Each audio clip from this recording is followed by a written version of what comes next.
दुनिया भर की 25 से भी ज्यादा देशों की international search and rescue teams Venezuela में मौजूद हैं। अमेरिका से लेकर यूरोप और लैटिन अमेरिका के कई देश रेस्क्यू ऑपरेशन चला रहे हैं, लेकिन सबसे ज्यादा चर्चा अगर किसी मिशन की हो रही है तो वो है भारत का ऑपरेशन अमिस्ताद। आखिरकार ऐसा क्या कर दिया है भारत ने कि वेनेजुएला के लोग खुलकर इंडियन आर्मी का शुक्रिया अदा कर रहे हैं। आखिर जब अमेरिका ने भी वेनेजुएला में एड भेजी है और यूरोप ने भी रेस्क्यू टीम्स डिप्लॉय की हैं, तो फिर भारत का फील्ड हॉस्पिटल ही इतनी सुर्खियों में क्यों है? क्या ये भारत की बढ़ती हुई ग्लोबल इंपॉर्टेंस का साइन है? ये तो हम डिस्कस करेंगे ही, लेकिन साथ में भारत और मालदीव्स के बीच एक बड़ी इकोनॉमिक अपडेट आ रही है। साथ में भारत और इजराइल ने भी अपनी इकोनॉमिक पार्टनरशिप को एक और स्टेप ऊपर कर एक नया एग्रीमेंट इंप्लीमेंट कर दिया है। अब इससे भारत क्या संदेश देना चाहता है, हम इसके ऊपर भी बात करेंगे। काफी सारी इंपॉर्टेंट अपडेट आ रही हैं, इसलिए वीडियो को एंड तक देखिएगा। सबसे पहले बात करते हैं भारत और वेनेजुएला के बारे में। आपको याद होगा अभी कुछ ही दिन पहले वेनेजुएला में भूकंप आए थे, जिसके बाद भारत ने ऑपरेशन अमिस्ताद लॉन्च कर वेनेजुएला को मदद एक्सटेंड की थी। भारत ने जो वेनेजुएला के लिए मदद भेजी है उसको लेकर वेनेजुएला के फॉरेन मिनिस्टर और वेनेजुएला के लोगों ने भारत की तारीफ की है, और वेनेजुएला के विदेश मंत्री ने तो भारतीय सेना के फील्ड हॉस्पिटल को विजिट किया है और वहां पर भारत को लेकर एक स्टेटमेंट इशू की है। रेफरेंस के लिए आपकी स्क्रीन के ऊपर दूरदर्शन के आर्टिकल का स्क्रीनशॉट है। वेनेजुएला के फॉरेन मिनिस्टर यवान गिल ऑपरेशन अमिस्ताद के तहत बनाए गए इंडियन आर्मी के फील्ड हॉस्पिटल का दौरा करने आए थे। उनके साथ वेनेजुएला में भारत के एम्बेसडर पीके अशोक बाबू भी वहां पर प्रेजेंट थे, और हॉस्पिटल की इंस्पेक्शन करने के बाद वेनेजुएला के विदेश मंत्री ने इंटरनेशनल मीडिया के साथ बात करते हुए कहा कि ये फील्ड हॉस्पिटल भारत की सरकार ने बनाया है, जो हमारी एक फ्रेंडली और ब्रदरली गवर्नमेंट है। भारत का ये फील्ड हॉस्पिटल सिर्फ एक सिंबॉलिक सपोर्ट नहीं है, ये बस दिखाने के लिए नहीं है कि भारत ने अपनी प्रेजेंस शो कर दी है, बल्कि भारत का ये फील्ड हॉस्पिटल ग्राउंड के ऊपर हर रोज लोगों की जान बचाने का काम कर रहा है। हमने अपनी आंखों से देखा है कि इस हॉस्पिटल में हर दिन 400 से भी ज्यादा लोगों का इलाज हो रहा है। अर्थक्वेक में घायल हुए लोग जिनके फ्रैक्चर्स हुए हैं, जिन्हें हेमाटोमा हुआ है, उनका ट्रीटमेंट किया जा रहा है। हमने डेंटल केयर देखी, एक्सरे सर्विसेज देखी, छोटी सर्जरीज होते हुए देखा। सिर्फ आम नागरिक ही नहीं, बल्कि रेस्क्यू ऑपरेशन के दौरान घायल हुए रेस्क्यूअर्स का भी यहाँ पर इलाज इसी फील्ड हॉस्पिटल में किया जा रहा है। यहाँ पर कॉम्प्रिहेंसिव मेडिकल केयर दी जा रही है, जिसकी वेनेजुएला सराहना करता है। इसके बाद युआन गिल ने भारत और वेनेजुएला की दोस्ती का जिक्र करते हुए कहा कि मैं भारत सरकार और प्राइम मिनिस्टर नरेंद्र मोदी का दिल से धन्यवाद करता हूँ। हम हाल ही में भारत गए थे और आज यहाँ पर हम उसी दोस्ती का एक जीता जागता उदाहरण देख रहे हैं। ये सिर्फ दो सरकारों की दोस्ती नहीं, बल्कि दो देशों के लोगों के बीच ब्रदरहुड और भाईचारे का उदाहरण है। भारत इस मुश्किल की घड़ी में वेनेजुएला के लोगों के साथ खड़ा है। मैं फिर से दोहराता हूं कि इस फील्ड हॉस्पिटल में हर दिन 400 से भी ज्यादा लोगों का ट्रीटमेंट हो रहा है, खासकर 24 जून के अर्थक्वेक से प्रभावित लोगों का। इसके बाद वेनेजुएला के विदेश मंत्री ने भारत के वेनेजुएला में एम्बेसडर की और इशारा करते हुए ये भी ऐड किया कि एम्बेसडर साहब, हमारे पास आपका शुक्रिया अदा करने के लिए शब्द नहीं है। कृपया भारत सरकार तक एक्टिंग प्रेसिडेंट डेल्सी रोड्रिगेज की तरफ से हमारा प्यार और हमारा ग्रेटिट्यूड यानी कि आभार जरूर पहुंचाइए। हमारी तरफ से इंडियन आर्म्ड फोर्सेस के जवानों, डॉक्टर्स, नर्सेस और पैरामेडिक्स को भी धन्यवाद है, जो 24 घंटे बिना रुके इस हॉस्पिटल में सेवा दे रहे हैं। नेशनल हिपोड्रोम इंस्टीट्यूट का भी धन्यवाद, जिसने इस हॉस्पिटल को एस्टेब्लिश करने के लिए हर तरह का लॉजिस्टिकल सपोर्ट दिया है। ये कहना है वेनेजुएला के विदेश मंत्री का, जिन्होंने भारत के रिस्पांस की काफी तारीफ की है। रिपोर्ट्स के अकॉर्डिंग वेनेजुएला में आए विनाशकारी भूकंप के बाद दुनिया के कई देश मदद के लिए आगे आए हैं। अमेरिका ने रेस्क्यू टीम्स, इंजीनियर्स और ह्यूमैनिटेरियन असिस्टेंस भेजी है। जर्मनी ने भी मिलिट्री ट्रांसपोर्ट एयरक्राफ्ट डिप्लॉय किए। Spain, France, Netherlands, Switzerland, Mexico, Brazil और कई अन्य देशों ने भी अपनी specialised search and rescue teams ground के ऊपर उतार दी हैं। और यूनाइटेड नेशंस के मुताबिक इंटरनेशनल टीम्स और सैकड़ों फॉरेन वॉलंटियर्स भी रेस्क्यू ऑपरेशन में मदद करने के लिए लगे हैं। लेकिन सवाल ये खड़ा होता है कि इन सब के बीच भारत की इतनी तारीफ और भारत को वेनेजुएला का इतना प्यार क्यों मिल रहा है? अब अगर हम भूकंप के बाद भारत के रिस्पॉन्स की बात करें तो भारत ने सिर्फ राशन या टेंट्स नहीं भेजे। भारत ने ऑपरेशन अमिस्ताद के तहत कुछ ही घंटों के अंदर इंडियन एयरफोर्स के 2 C-17 ग्लोबमास्टर एयरक्राफ्ट को डिप्लॉय कर सबसे पहले 66 टन से ज्यादा ह्यूमैनिटेरियन एड वेनेजुएला के लोगों के लिए पहुंचा दी थी, जिसमें medical equipment, medical devices, medicines, first aid का सामान, मोबाइल एम्बुलेंसेस, इंडियन आर्मी की 60 पैराफील्ड स्पेशलिस्ट मेडिकल टीम, एक fully operational army field hospital और 2 भीष्म क्यूब्स भी भेजे गए थे। और ये इमरजेंसी हॉस्पिटल्स डिजास्टर जोन में कुछ ही घंटों के अंदर डिप्लॉय होकर ट्रीटमेंट स्टार्ट कर सकता है।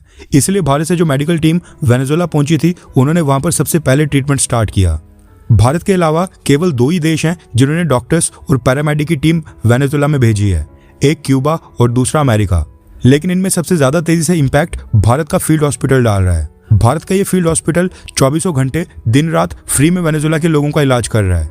इंटरनेशनल रेस्क्यू टीम्स लोगों को रेस्क्यू कर मलबे से लोगों को निकालकर इंडियन आर्मी के फील्ड हॉस्पिटल में ड्रॉप कर रही हैं और यहाँ से इलाज के बाद वेनेजुएला के लोग सही सलामत घर वापस जा रहे हैं।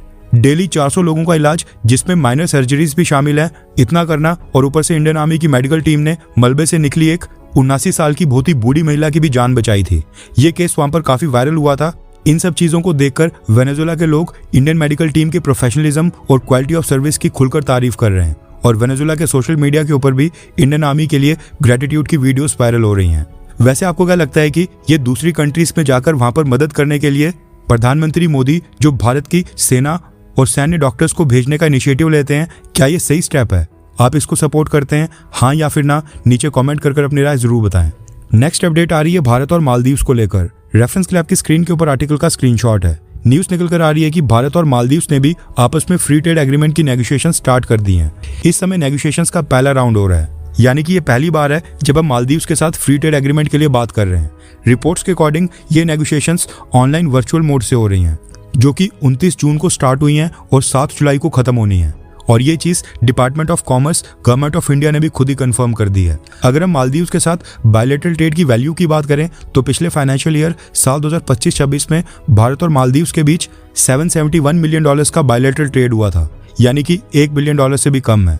$771 मिलियन में भारत ने मालदीव्स को $458 मिलियन के एक्सपोर्ट किए थे, जबकि मालदीव से इंपोर्ट हुए थे $313 मिलियन के।